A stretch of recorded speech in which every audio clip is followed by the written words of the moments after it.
नमस्कार दोस्तों, आपका स्वागत है हमारे YouTube चैनल LaviOfficial.com पर, जहां हम हर दिन लाते हैं दिल को छू लेने वाली प्रेरणादायक और भावात्मक कहानियां। अगर आपने अभी तक चैनल को सब्सक्राइब नहीं किया तो जरूर कर लीजिए। आज हम लेकर आए हैं एक ऐसी कहानी जो एक साधु के छिपे हुए दर्द और त्याग की गहराई को उजागर करती है। एक कहानी जो शायद आपको रोने पर मजबूर कर दे। बहुत समय पहले की बात है। हिमालय की एक शांत निर्जन गुफा में एक साधु तपस्यारत था। उसके चेहरे पर तेज था, आंखों में संयम और जीवन में पूर्ण त्याग। उसका नाम था स्वामी विभोत्तम। लोग दूर दूर से उसके दर्शन को आते। कोई उसे सिद्ध पुरुष मानता, कोई चमत्कारी, लेकिन कोई नहीं जानता था कि उस शांति में कितना गहरा तूफान छिपा है। स्वामी विभोत्तम वास्तव में एक बहुत अमीर व्यापारी हुआ करता था। नाम था राजेश्वर सिंह। घर में सब कुछ था, धन, परिवार, प्रतिष्ठा, पर नहीं था तो समय और अपनापन। उसकी पत्नी सरिता और उसका बेटा अमन अक्सर उसकी व्यस्तताओं से में खो जाते। एक दिन व्यापारिक दौरे पर जाते वक्त उसका बेटा सड़क हादसे में चला गया और उससे भी बड़ा घाव यह था कि उस समय वह खुद एक पार्टी में शराब के नशे में डूबा हुआ था।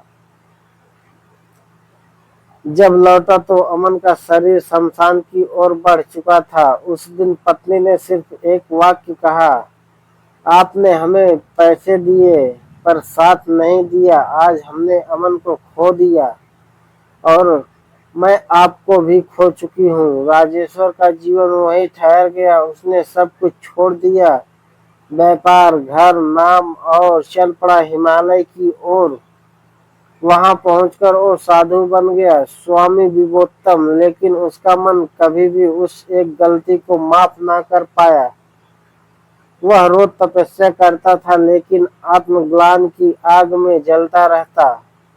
जो लोग उसे गुरु कहते वो सिर झुका देता, पर मन में एक ही पीड़ा थी, काश उस दिन मैं अपने बेटे के साथ होता।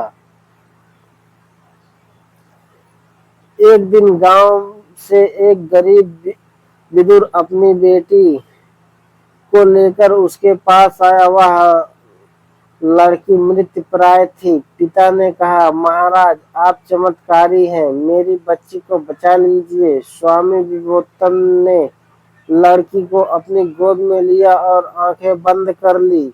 आंसू बहने लगे। उसने ईश्वर से प्रार्थना की, हे प्रभु, अगर मेरे जीवन में कुछ पुण्य बचा हो तो, अगर मेरी तपस्या सच्ची हो तो यह बच्ची बच जाए। उस दिन पहली बार उसकी आंखों में शांत आंसू नहीं, पछतावे की ज्वाला बह रही। वही लड़की की सांसें फिर चलने लगी। सबने उसे चमत्कार माना, लेकिन स्वामी विभोत्तम मुस्कुरा दिए। उन्होंने लड़की को आशीर्वाद दिया और बस इतना कहा, कभी अपने अपनों को वक्त देना मत भूलना। जीवन बहुत छोटा होता है और पछतावे का कोई इलाज नहीं होता।